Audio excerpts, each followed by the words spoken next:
Simula pagkabata, lagi akong tinutokso dahil sa Tourette syndrome ko. Edukasyon ang naging daan para matupad ko ang pangarap ko na maging isang teacher.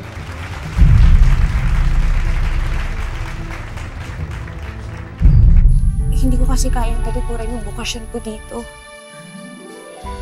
So, kaya mong talikuran lahat ng pinangarap natin, ganun ba yun? Alam mo, ituloy mo yung bukasyon mo. May please. Ituloy mo yan. Pupunta ako ng US. Deserve without you.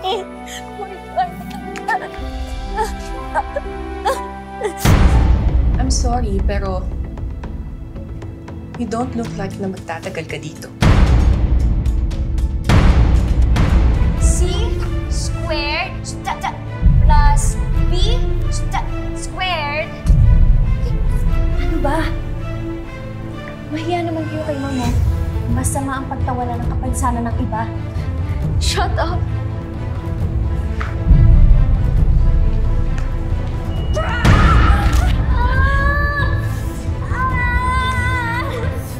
I'm sorry po.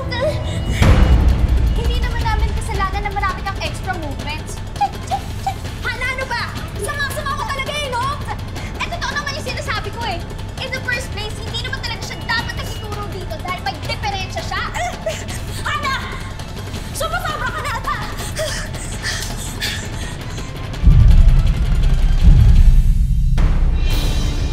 Daddy, that's her. She was the one who scolded me yesterday.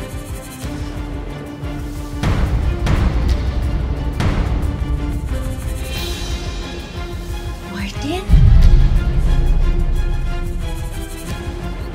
Nicole?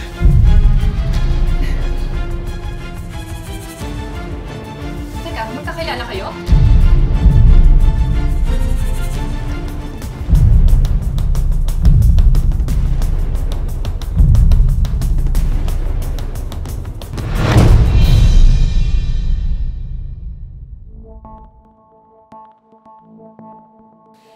Grabe.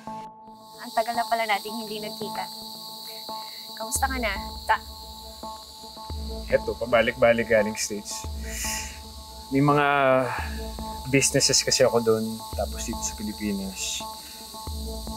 Naalala mo yung mga kinikwento ko sa yung mga business noon pa lang. Natupad ko na yun mag-isa. Nag-asawa ka na pala. Pero namatay siya nung pinanganak si Hani. I'm sorry. You should be. Pinili mo to, di ba? Pinili mo tong bukasyon mo over me. And look how you're failing at it.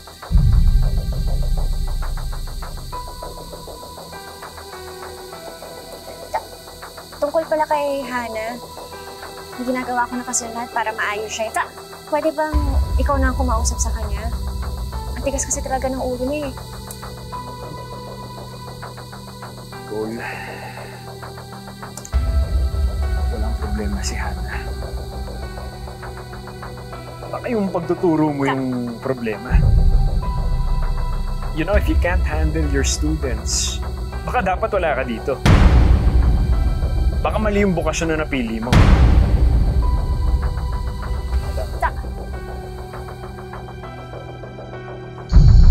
Oh my God! Mag-ex pala sila. I can't believe this.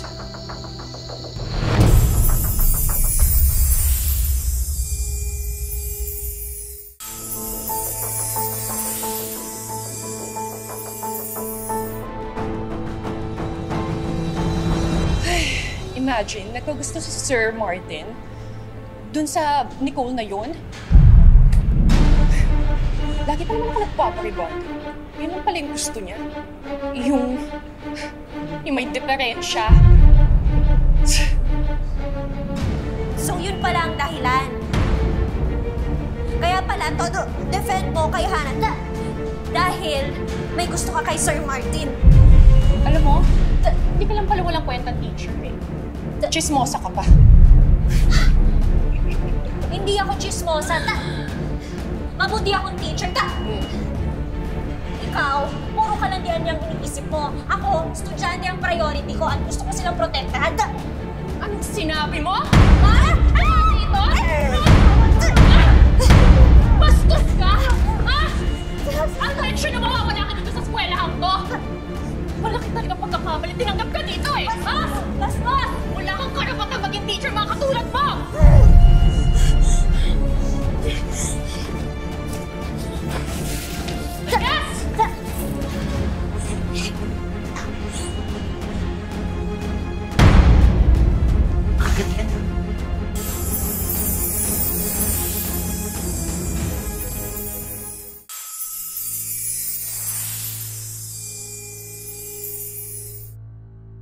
Daddy, bakit hindi niyo pa po pinatanggal si Teacher Nicole? Pagod ako. Okay? Bakit? Dahil po ba magkakilala kayo? Please, sa bahay na tayo mag-usap. Please lang. Hindi, Daddy. Inaway niya po ako. Dapat po maparusahan siya. Bumalik tayo doon, Dad. Patanggal mo po siya, Dad. Please. Hana, sinabi ko na tumigil ka, di ba? Kinausap ko na siya, di ba? Ano pa bang gusto mo? You know what? This is your fault also. Pinabayaan mo mahulog yung teacher mo. How could you do that? I'm so disappointed with you. Let's talk at home.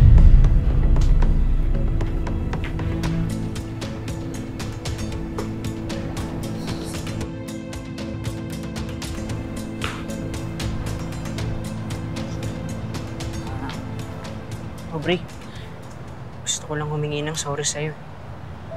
Hindi nabibenta yan, Jaboy. Wala na akong tiwala sa'yo. Tama ba ang narinig ko, Jaboy? Nagsasorry ka sa babaeng to? Tama lang naman eh. Ang dami na nating kasalanan sa kanya, pati kay Teacher Nicole. Nang dahil sa'yo, nagalit sa akin ang papa ko. Kung hindi ka pa naman kasi tanga, hindi lalaki tong issue na to. Scholar ka ba talaga? Kasi utak langgam ka. Alam mo, ikaw, sumusobra ka na eh, no? Ikaw, Rosinela! Tama na! Grabe ka! Tama na yan! Ano ba? Nagsasabi mo! Ano? Tama na! Tumigil! Tama na! Ano ba? Ano, mabuti pa mag-usap tayo ng masinsinan, ha? Tingnan mo na yan! Kaaway ka na! Sumusobra ka na! Maling-mali na to! Eh, di sige, magsama-sama kayo, magkampihan kayo! Tara na.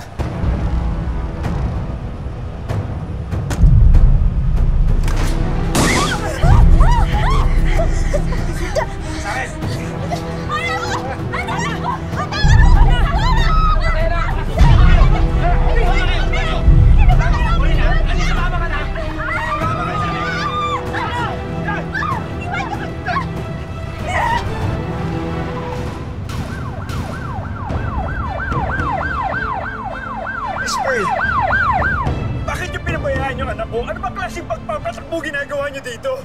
Sir Martin, pasensya na ho. Kahit ho kami, nagulat ho kami sa pangyayari.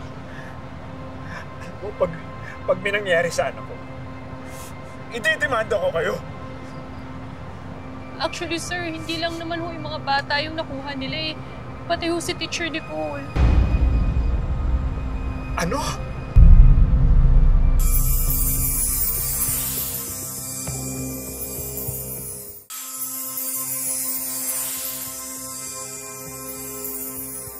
Actually, sir, hindi lang naman ho yung mga bata yung nakuha nila eh.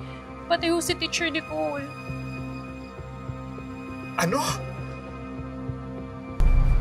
Sir. Na-trace na ng mga tao kung sino kumuha kina Hana. Ito po, sir. Sir, si Alan Jimenez. Matagal nang wanted ito eh. Sa patong-patong na kaso ng kidnapping for ransom. Sir, ginagawa na naman namin lahat na magagawa ngayon.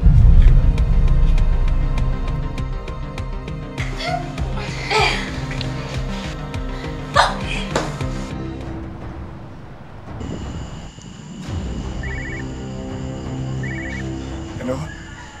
Dad! Dad, tulungan niyo po kami, please! Daddy! Daddy! Anak! Pakawalan mo na yung anak ko. Bigay mo na sa akin. Parang awa mo na. 100 milyon! 100 million? Wala akong ganung kalaking pera. Please naman, maawa ka sa akin. Maawa ka sa amin. Hindi naman ako kausap, Martin. Basta huwag ka lang magsusumbong sa mga pulis. Binibigyan kita hanggang bukas ng gabi. Oo, sige, sige. Pag hindi mo natupad yan, sasabog ang ulo ng anak mo.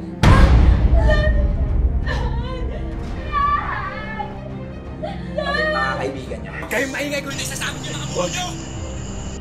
Please naman, no. Yak. Ang sama mo! Ang sama-sama mo! Ano?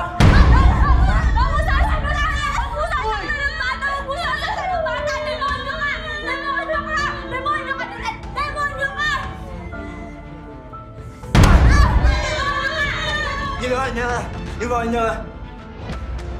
Masyado kang pakilamera!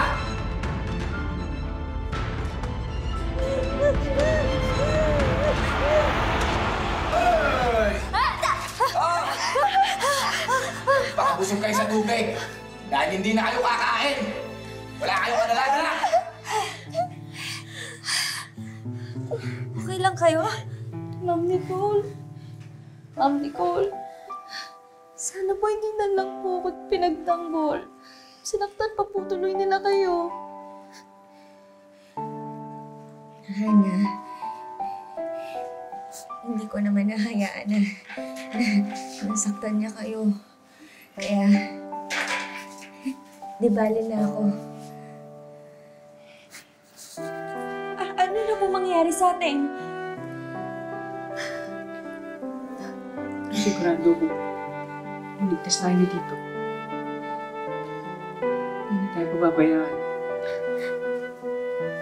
Sorry, kasalanan ko to eh. Ako lang naman kasi yung gusto nilang makidnap eh. Nadamay pa ngayon. Hana, wala kang kasalanan. Huwag mo sisihin ang sarili mo. Sorry po sa lahat ng nagawa ko. Sorry, Japoy. Aubrey, sorry. Ma'am Nicole, sorry po. Siguro, kaya po ako ganito kasi araw-araw po akong malungkot dahil wala po si Papa. Tapos wala na rin po ako nanay. Kaya, sorry po.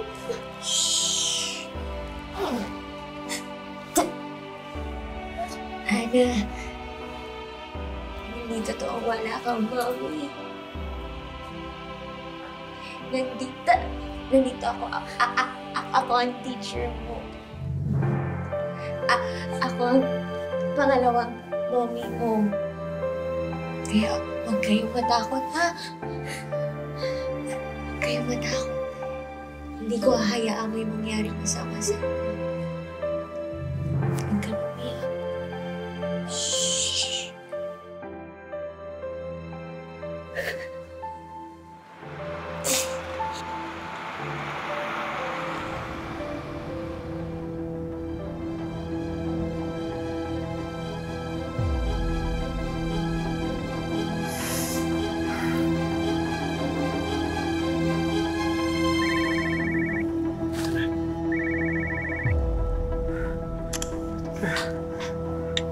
Hello? Ano, Martin? Kompleto mo na ba ang pera? Hindi pa. Bigyan mo ko ng konting panahon pa. Kailangan ko pa ng oras. Lintik naman. Ang labo mo naman kausap eh. Lagot sa akin tong anak mo. Teka lang, please naman. Oh. Please, maawa ka na. Oh.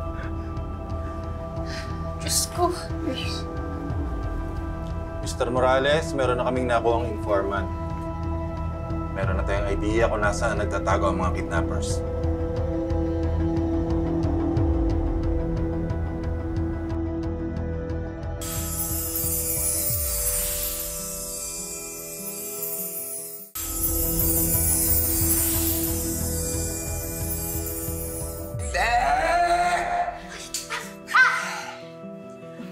Pag mamayang gabi wala kayong pera, Wag! hindi na kayo sisikatan ng araw! Wag!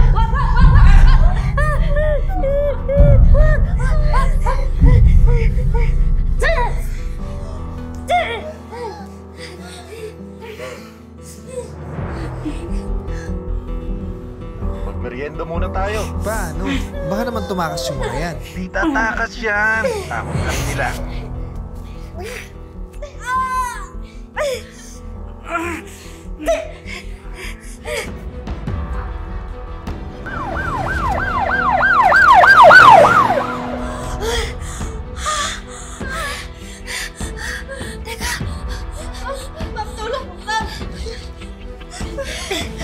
Kailangan natin makatakas dito. Hindi delikado pa. Angela! Teka, ako na.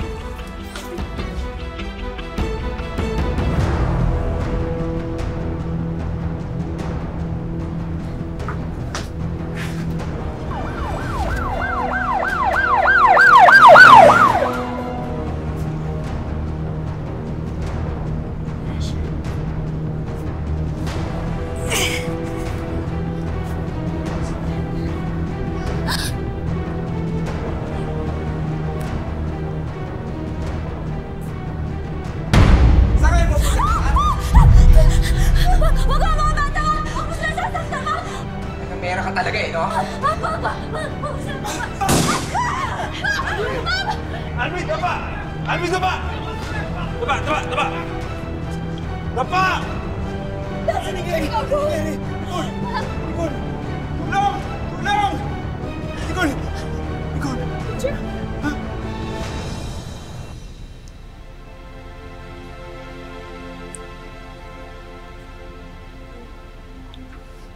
Nicole? Nicole? Martin? May mga bata, nasan sila? Ligtas pa sila. Nicole, nandito sila. Ma'am, Kasama ko. akala po namin kung ano na pong mangyayari sa inyo.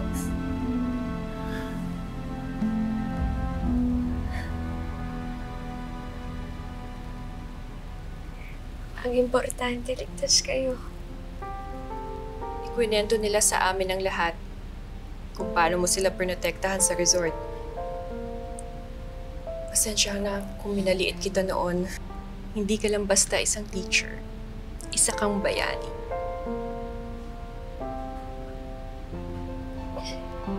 Ginawa ko lang ang trabaho ko.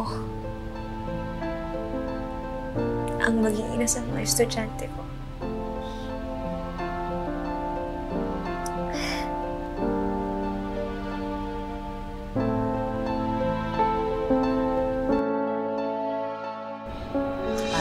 Ma'am, tulungan na po namin kayo dyan. Oo nga po kami ng puso. Kayo talaga. Ma'am, may gusto po kumausap sa inyo. Ha?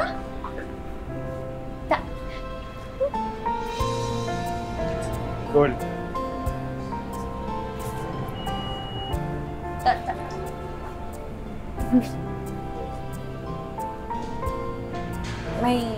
May problema ba? Grabe naman, problema ka agad. Hindi ba pwedeng gusto na kita makita?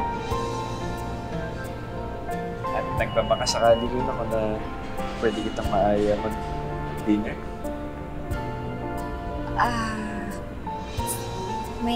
May tatapusin pa kasi akong lesson plan. Pero sige, sandali lang Oo naman. Sige.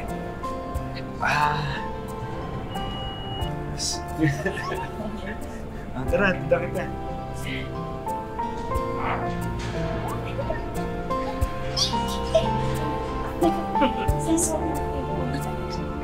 Saan ba yung kwarto mo? Ha? Ito, no? Oo. Sa dati. Hindi. Di ba? Mga kapuso, sana po'y nagustuhan nyo ang kwentong wish natin na hango sa totoong buhay. Hindi lang mga lesson ang ibinabahagi ng ating mga teacher. Kasama rin nilang ibinibigay sa atin ang pagmamahal at sakripisyo bilang ating pangalawang magulang. And now, oras na para sa ating 19 Instant Wishes promo. Mga kapuso, lahat po ng mga pangalang nasa screen, sila po ang lahat ng mga nag-comment sa ating Facebook post last week. At ngayon, pipili na tayo ng ating big winner. Wish ko lang! At ang ating lucky kapuso ay si Jasmine Gonzalez. Hello, Ma'am Vicky Morales. Maraming salamat po. Sa dami po nang nagko-comment po sa wish ko lang, hindi ko po akalain na isa po ako sa mapipili. Dahil kailangan ko po talaga ito. Gagawa po ng 3 po ang anak ko po na nag-aaral at isa lang po akong sampagita vendor. Worry no more, Jasmine, dahil may mga inihanda kaming regalo para sa'yo. At ang una naming handog, isang business package worth 60,000 pesos. Meron tayong complete karinderya package with brand new kitchenware, rice cooker, dinnerware, at frozen meat good. Meron ding patis business. Of course, may trendy concept store din na may kasamang brand new sofa bed. Meron ding coffee business, milk tea business, RTW business, beauty products business with brand new tablet yan, ha? And last but not the least, ang Wish Ko Lang Money Bowl. Sana po, tumagal pa po yung programa po ng Wish Ko Lang. At sana rin po, huwag po kayo magsawa na magbigay ng tulong, lalo na po sa mga katulad ko po na mag-isa lang po tinataguyod yung buhay. Kahit nahirap po. Maraming salamat po. Mga kapuso, hanggang hindi tayo napapagod, humiling at maniwala, hindi rin tayo mapapagod, lumaban sa buhay. Ako po si Vicky Morales at ito po ang bagong Wish Ko Lang.